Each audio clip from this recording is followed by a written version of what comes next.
Cabinet में बहुत ही महत्वपूर्ण फैसला किया है जो अपने मिथिलांचल के लिए, जो अपने बिहार के उत्तरी भाग के लिए एक निर्णायक फैसला है। ये लाइन की डबलिंग होगी और ये सेमी हाई स्पीड लाइन बनेगी, 160 किलोमीटर पर आवर की स्पीड से बनेगी और इसमें कई सारे ब्रिजेज़ हैं।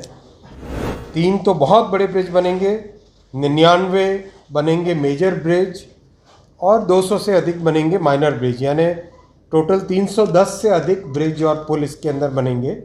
करीब करीब 6.5 करोड़ पेड़ उगाना, उतनी कार्बन डाइऑक्साइड इस प्रोजेक्ट के कारण बचेगी। उत्तर बिहार को सौगात मिल रहा है। रेल विभाग ने एक दिन पहले नरकटियागंज सीतामढ़ी मुजफ्फरपुर लाइन के दोहरीकरण की जो घोषणा की है, उस बारे में बहुत विस्तार से रेल मंत्री अश्विनी वैष्णव बोल रहे हैं। हाजीपुर में प्रेस को संबोधित करते हुए कुछ मुख्य दावे रेल मंत्री ने किए। रेल मंत्री अश्विनी वैष्णव ने कहा कि दीपावली छठ के दौरान 17 जोड़ी विशेष ट्रेन चलेगी। अश्विनी वैष्णव ने बताया कि पूर्व मध्य रेल क्षेत्राधिकार से खुलने, पहुंचने या गुजरने वाली लगभग 142 जोड़ी स्पेशल ट्रेनों का परिचालन किया जाएगा। रेल मंत्री ने कहा कि इन विशेष ट्रेनों के माध्यम से यात्रियों को बेहतर सुविधा उपलब्ध कराई जाएगी।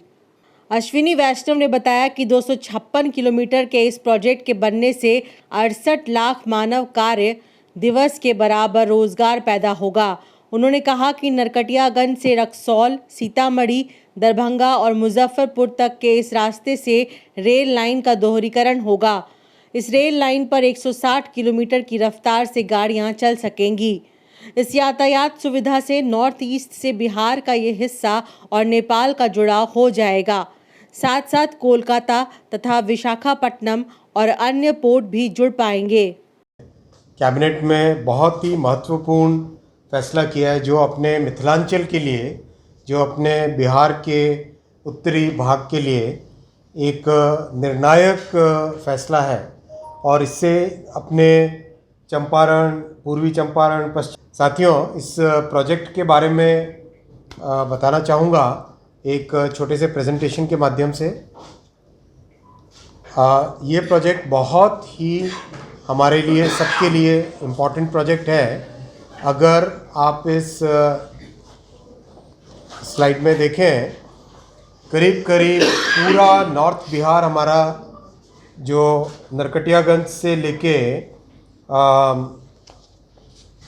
रक्सौल से लेके सीतामढ़ी से दरभंगा और फिर सीतामढ़ी से मुजफ्फरपुर, ये पूरा का पूरा एरिया इससे कवर होता है और ये लाइन की डबलिंग होगी और ये सेमी हाई स्पीड लाइन बनेगी, 160 किलोमीटर पर आवर की स्पीड से बनेगी और इसमें कई सारे ब्रिजेज़ हैं। करीब 40 से अधिक तो ब्रिज बनेंगे, क्योंकि अपना जो मिथिलांचल एरिया है इसमें बहुत सारी नदियाँ, बहुत सारे छोटी और बड़ी नदियाँ आती हैं। तो करीब 3 तो बहुत बड़े ब्रिज बनेंगे, 99 बनेंगे मेजर ब्रिज और 200 से अधिक बनेंगे माइनर ब्रिज, यानी टोटल 310 से अधिक ब्रिज और पुल इसके अंदर बनेंगे। 160 किलोमीटर पर आवर की स्पीड पे गाड़ी की स्पीड रहेगी इस लाइन पे और 4,500 करोड़ का प्रोजेक्ट है ये। 4,500 करोड़ रुपए का इन्वेस्टमेंट आएगा इस प्रोजेक्ट में। बड़ी रिवर है बागमती, इस पे बागमती पे बड़ा ब्रिज बनेगा। 46 है टोटल स्टेशन, 46 स्टेशंस हैं जो इससे बेनिफिट होंगे और 5 जंक्शन स्टेशन है। फिर करीब 10 फ्लाईओवर बनेंगे और 5 अंडरपास भी बनेंगे इस प्रोजेक्ट में। बहुत बड़ा प्रोजेक्ट है। इस प्रोजेक्ट से अपने पूरे उत्तर बिहार के लिए, पूरे मिथिलांचल के लिए इकोनॉमी में बहुत बड़ा लाभ आएगा।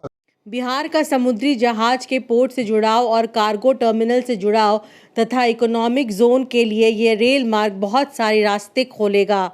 उत्तर बिहार में अनेक नदियां हैं और यहां से तेज गाड़ियों के परिचालन के लिए इस रेल मार्ग पर 40 पुल बनाए जाएंगे। इस तरह इतनी अधिक आबादी वाला ये उत्तर बिहार के अर्थव्यवस्था के लिए यह रेल लाइन महत्वपूर्ण होगा। अगर आप इस स्लाइड को आप देखें तो नॉर्थ बिहार में पोर्ट से कनेक्टिविटी कैसे मिले, ये एक बहुत बड़ा अपने सबके सामने चैलेंज था कि अगर कोई फैक्ट्री लगाना चाहे तो पोर्ट से कनेक्टिविटी चाहिए, अगर कोई कार्गो टर्मिनल बनाना चाहे तो पोर्ट से कनेक्टिविटी चाहिए, अगर कोई बड़ा इकोनॉमिक एरिया बनाना चाहे तो पोर्ट से कनेक्टिविटी चाहिए। तो आपने ध्यान दिया होगा कि कुछ दिनों पहले कैबिनेट में कई मिसिंग लिंक थे जो नॉर्थ बिहार को और बिहार को पोर्ट से जोड़ता है। ऐसे कई सारे छोटे छोटे प्रोजेक्ट्स, छोटे बड़े प्रोजेक्ट्स सैंक्शंस हुए हैं।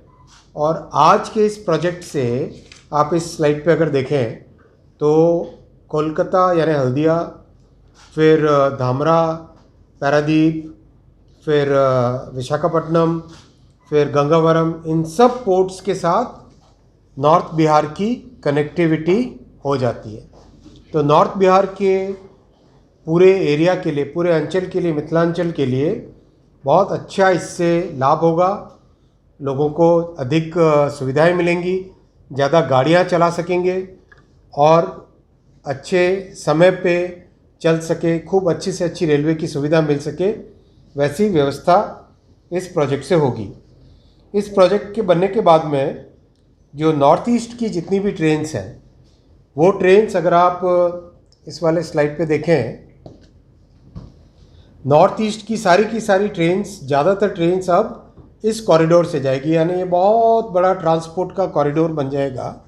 आपको जानकारी है ही है कि नॉर्थ ईस्ट के साथ ऑल्टरनेट कनेक्टिविटी के लिए भारत सरकार, माननीय प्रधानमंत्री जी लगातार प्रयासरत रहते हैं। तो ये एक बहुत अच्छा ट्रांसपोर्ट कॉरिडोर नॉर्थ ईस्ट के लिए बनेगा। रेल से माल ढुलाई और यात्रा पर्यावरण के लिए मित्र की तरह है। 162 करोड़ किलोग्राम कार्बन डाइऑक्साइड बच जाएगा। इसका मतलब होगा लाखों नए पेड़ से जितने कार्बन डाइऑक्साइड की सफाई होती है उसकी भरपाई करेगा। देखते रहिए पूरा वीडियो।